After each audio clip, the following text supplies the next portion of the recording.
Sonia Mabrouk, née le 17 décembre 1977 à Tunis, en Tunisie, est une journaliste franco-tunisienne réputée pour son esprit vif, son intelligence et son style de présentation captivant. Fille unique d'une famille aisée, proche de la classe politique tunisienne, elle a grandi dans un environnement imprégné de culture et d'idées progressistes. Son grand-père, Monji Mabrouk, a été ministre du Commerce sous la présidence de Habib Bourguiba, tandis que son oncle, Edi Mabrouk, était diplomate et ancien ministre des Affaires étrangères de Tunisie. Enfant, Sonia a grandi dans une famille qui valorisait l'éducation et les arts, où les dîners étaient souvent consacrés à des discussions sur la politique, la culture et l'avenir du pays. Elle a fréquenté le lycée Jeanne d'Arc de Tunis, où des religieuses catholiques lui ont appris à mémoriser des versets du Coran, une expérience qui a forgé son esprit ouvert et résolument religieux. À 16 ans, Sonia obtient son baccalauréat et s'inscrit à l'Institut des congrès de Carthage, où elle obtient son diplôme en 2002 avant de s'installer à Paris pour poursuivre ses études à l'Université Paris-I-Panthéon-Sorbonne. Elle y obtient son DEA et commence à enseigner à Carthage, son alma mater. Cependant, sa passion pour le journalisme l'éloigne du monde universitaire. En 2005, elle rejoint la rédaction du magazine Jeune Afrique, où elle débute son parcours journalistique. Sonia se fait alors rapidement connaître grâce à des émissions sur Public Sénat, Europe 1 et CNews, devenant l'une des journalistes politiques les plus en vue de France. Auteure de plusieurs ouvrages, dont Le monde ne tourne pas rond, Ma petite fille, 2017, et Dans son cœur sommeille la vengeance, 2018. Elle exprime des opinions fortes sur la culture, l'identité et les questions de société. Femme se déclarant musulmane mais laïque, Sonia est devenue une voix controversée mais influente dans les médias français. En 2024, elle a accueilli son premier enfant, Soraya, et continue de concilier maternité et brillante carrière, laissant son empreinte comme un symbole de résilience et de talent. Sonia Mabrouk est plus qu'une simple journaliste. C'est une femme aux origines doubles, une femme qui a toujours cherché à surmonter les préjugés pour s'affirmer. Sa vie est une histoire de persévérance, de passion et de profonde tristesse endurée en silence, des pressions de sa carrière à ses deuils personnels. Le parcours de Sonia témoigne de la force d'une femme qui a osé relever les défis pour laisser un héritage incroyable. La plus grande tristesse de la vie de Sonia Mabrouk, qu'elle a admise comme une profonde blessure, a été la perte de sa mère, Soraya, en octobre 2022. Perdre sa mère a été non seulement un choc personnel, mais aussi un vide incommensurable, car sa mère était son âme sœur, celle qui lui a insufflé patience, confiance et amour pour la culture. Tunisienne. Sonia a confié que sa mère lui avait appris à tenir bon face aux aléas de la vie, de son enfance à Tunis à ses difficultés dans les médias français. À la mort de sa mère, Sonia a eu le sentiment qu'une partie d'elle-même lui avait disparu. Elle a publié un message émouvant sur les réseaux sociaux, décrivant sa mère comme « trop vivante pour être vaincue par la mort », mais intérieurement, elle était aux prises avec un chagrin indescriptible. Durant les longues nuits qui ont suivi, elle est restée assise dans son appartement parisien, à regarder de vieilles photos de sa mère et à pleurer en se remémorant des conversations sur la famille, la culture et les rêves. Cette tristesse était rendue encore plus poignante par la solitude de sa célébrité. Journaliste de renom, elle avait toujours dû préserver une image publique forte, mais la perte de sa mère l'a rendue plus vulnérable que jamais. Elle a admis que ne pas pouvoir partager ce chagrin publiquement, par peur d'être jugée ou exploitée par les médias, était un fardeau supplémentaire.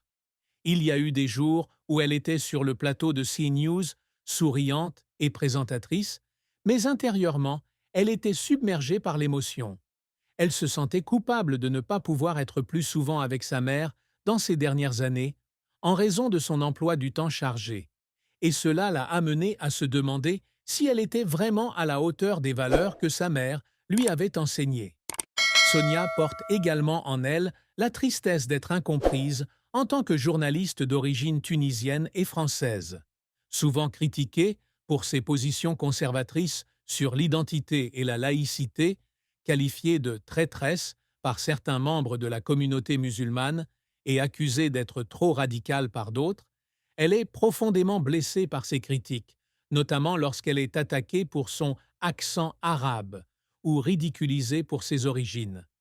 Un jour, lors d'une émission de télévision, un collègue a ouvertement commenté son visage arabe, la forçant à retenir ses larmes pour garder son sang-froid. Cette tristesse naît non seulement d'une perte personnelle, mais aussi du sentiment d'être prise entre deux mondes, où elle doit constamment prouver sa valeur. Malgré de nombreuses épreuves, la douleur de la perte de sa mère et la pression de l'incompréhension sont des cicatrices que Sonia porte toute sa vie. Le parcours de Sonia Mabrouk est l'histoire d'une transformation audacieuse, d'une jeune fille rêvant de devenir enseignante à l'une des plus grandes journalistes politiques françaises. Née et élevée à Tunis, Sonia a grandi dans un environnement imprégné de pensées politiques et culturelles. Sa famille recevait régulièrement des personnalités telles que le président Habib Bourguiba, et les discussions sur l'avenir de la Tunisie ont éveillé sa passion pour les questions de société. Après avoir obtenu son baccalauréat à 16 ans, elle s'inscrit à l'Institut supérieur de commerce de Carthage, où elle obtient son diplôme avec mention en 2002. Elle poursuit ses études à l'université Paris-I-Panthéon-Sorbonne, où elle obtient un DEA et commence à enseigner le management et le commerce international à Carthage. Cependant, le métier d'enseignante, bien que lui offrant une certaine stabilité, ne suffit pas à satisfaire son désir de raconter des histoires et d'influencer le monde. En 2005, la vie de Sonia bascule lorsqu'elle est recrutée par le journaliste Béchir Ben Yamed à la rédaction de Jeune Afrique. Elle y écrit sur les questions politiques et sociales en Afrique et en France, affinant ainsi son écriture et son esprit d'analyse. 3 ans plus tard, en 2008, Jean-Pierre Elkabbach l'invite à présenter le journal télévisé de Public Sénat, devenant ainsi la première Tunisienne à le faire à la télévision nationale française. Ce fut un tournant, mais aussi une période où elle dut affronter les préjugés liés à sa nationalité et à son genre. En 2013, elle rejoint Europe 1, où elle anime Débat des grandes voix et co-présente le journal du dimanche soir avec Patrick Roger. Sa carrière continue de s'épanouir. Elle devient la présentatrice des Voix de l'info sur CNews à partir de 2017 et anime Le Grand Rendez-vous sur Europe 1 et CNews à partir de 2021. Sonia s'est également fait connaître par ses œuvres littéraires. En 2017, elle publie Le monde ne tourne pas rond, ma petite fille, un livre en forme de dialogue avec sa grand-mère, partageant ses réflexions sur l'islam, l'identité et la place des femmes. En 2018, elle publie le roman Dans son cœur sommeille la vengeance, qui explore des questions complexes comme le terrorisme et l'identité culturelle. Ses succès ont consolidé sa position de journaliste, non seulement comme animatrice, mais aussi comme penseuse. Cependant, son parcours n'a pas été sans heurts. Certaines de ses premières émissions sur Europe 1, comme Les Éclaireurs, n'ont pas rencontré le succès escompté, ce qui l'a amené à remettre en question ses compétences. Ses opinions conservatrices lui ont également valu de vives critiques, notamment de la part de ceux qui étaient en désaccord avec ses positions sur la laïcité et l'immigration. Il y avait des soirs où Sonia pleurait dans son appartement après avoir lu des commentaires négatifs en ligne, se demandant si elle était sur la bonne voie.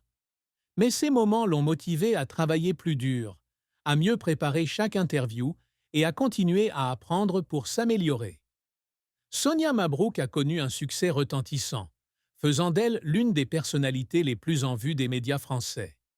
L'une de ses plus grandes fiertés a été de devenir la première Tunisienne à présenter le journal télévisé à la télévision nationale française Public Sénat en 2008.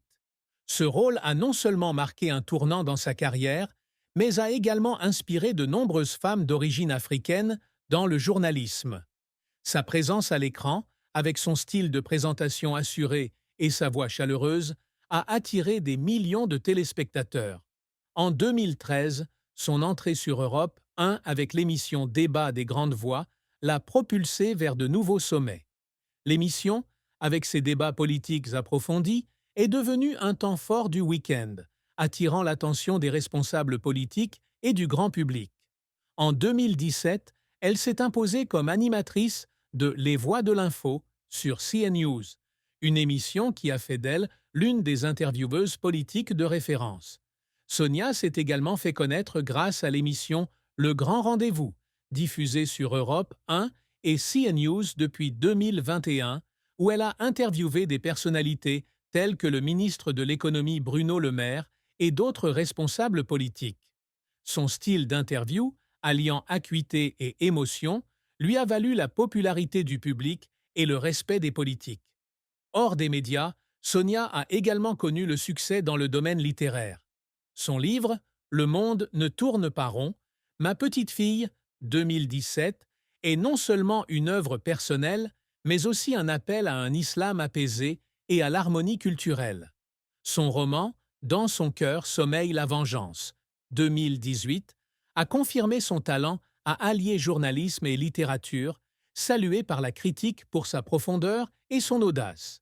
En 2010, elle a reçu le trophée de la réussite de l'association France Euro-Méditerranée, une reconnaissance pour son travail en faveur du dialogue entre les cultures. Par ailleurs, Sonia s'est distinguée par son engagement social. En 2010, elle a cofondé l'Association des musées méconnus de la Méditerranée, dont l'objectif est de préserver et de promouvoir le patrimoine culturel de la région. Son succès ne repose pas seulement sur ses récompenses ou sa renommée, mais aussi sur sa façon de s'exprimer pour remettre en question les stéréotypes et promouvoir les débats sur l'identité, la migration et la religion. Les moments où elle se tenait sur le plateau, confrontée aux questions difficiles des responsables politiques ou du public, témoignent du talent et de la détermination d'une femme qui a surmonté tous les obstacles pour devenir une icône du monde des médias. Malgré sa brillante carrière, Sonia Mabrouk n'a pas été exempte d'échecs et de défis qui ont fait d'elle une journaliste résiliente. L'un des échecs les plus marquants a été l'échec de l'émission Les Éclaireurs sur Europe 1, qu'elle a animée de 2016 à 2017, qui n'a pas atteint l'audience escomptée. Sonia avait investi beaucoup d'énergie dans cette émission, espérant qu'elle devienne une plateforme de discussion sur les questions culturelles et sociales. Cependant, la concurrence, acharnée pour le temps d'antenne et un changement de stratégie de la chaîne ont conduit à son remplacement. Après une dernière émission, Sonia est rentrée chez elle, s'est assise dans son salon et a pleuré, sentant ses efforts vains. Elle se demandait si elle était vraiment faite pour le monde des médias, où tout évolue rapidement et sans concession. Un autre défi résidait dans les critiques constantes du public et de ses collègues concernant ses opinions conservatrices. Musulmane laïque, Sonia était souvent prise entre deux feux idéologiques.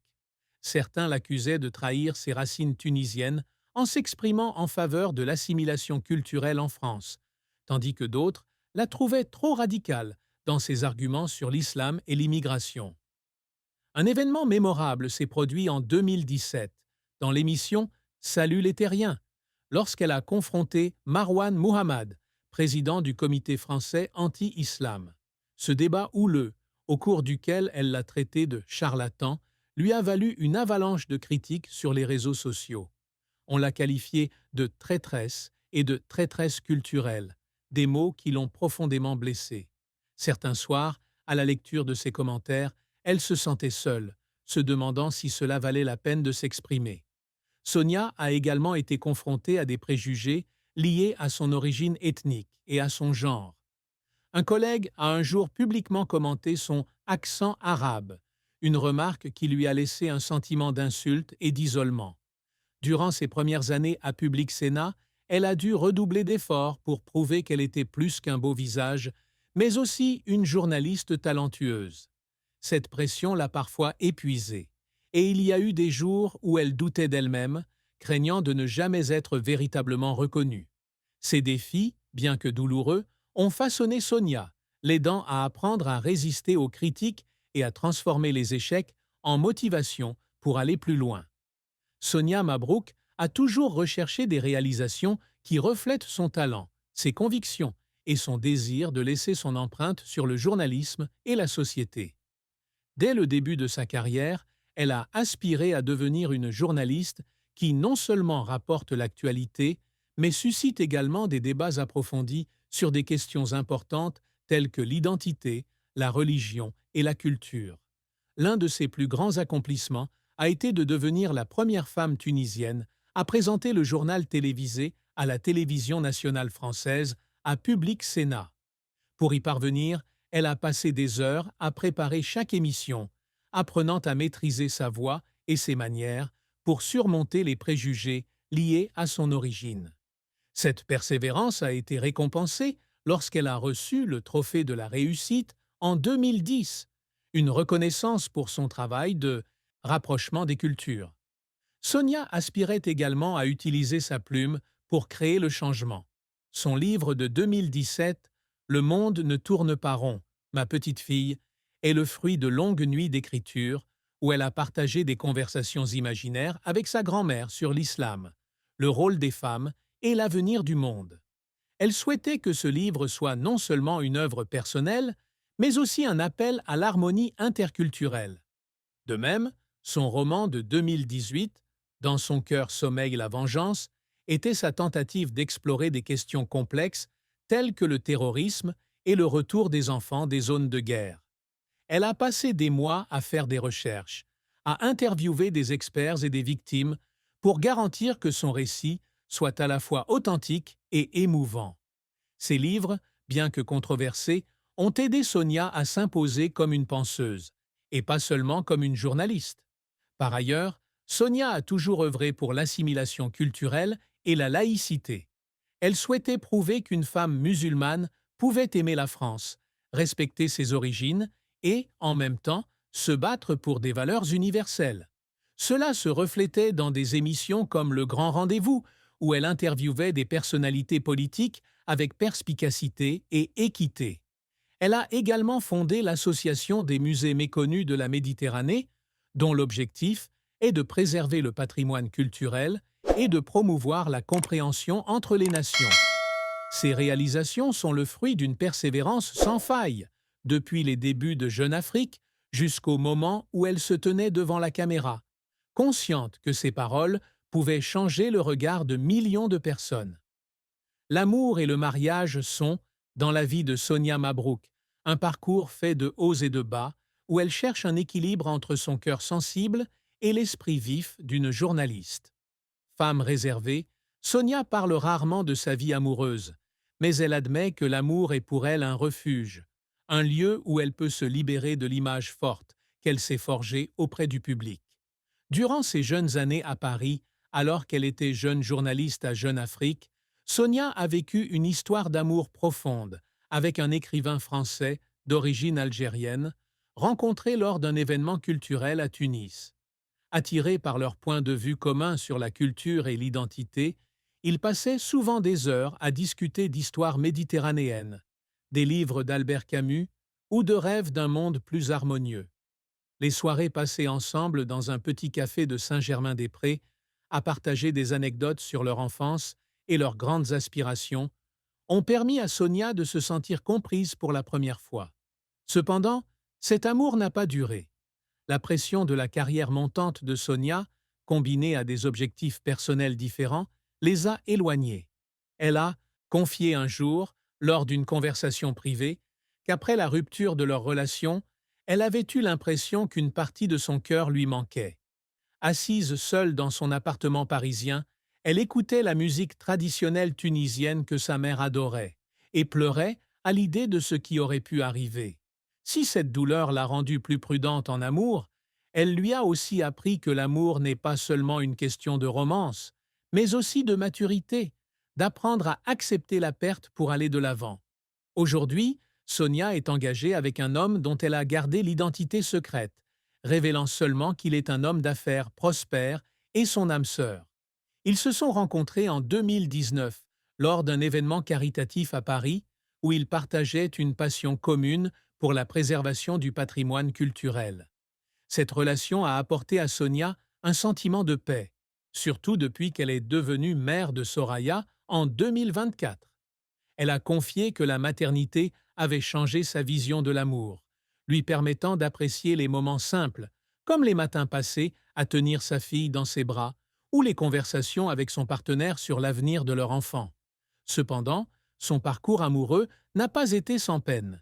Elle a admis que concilier sa carrière bien remplie avec sa maternité était un défi, et qu'il y avait des jours où elle se sentait coupable de quitter Soraya pour aller sur un plateau.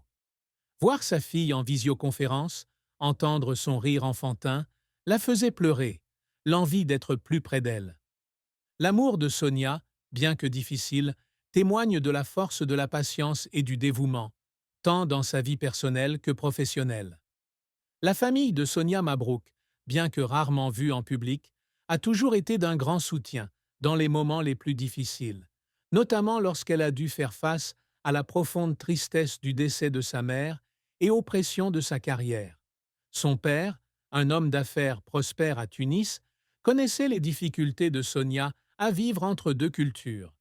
Il a un jour confié à un ami proche qu'il était peiné de voir Sonia critiquée pour ses opinions conservatrices, surtout après des débats télévisés sur l'identité et l'islam.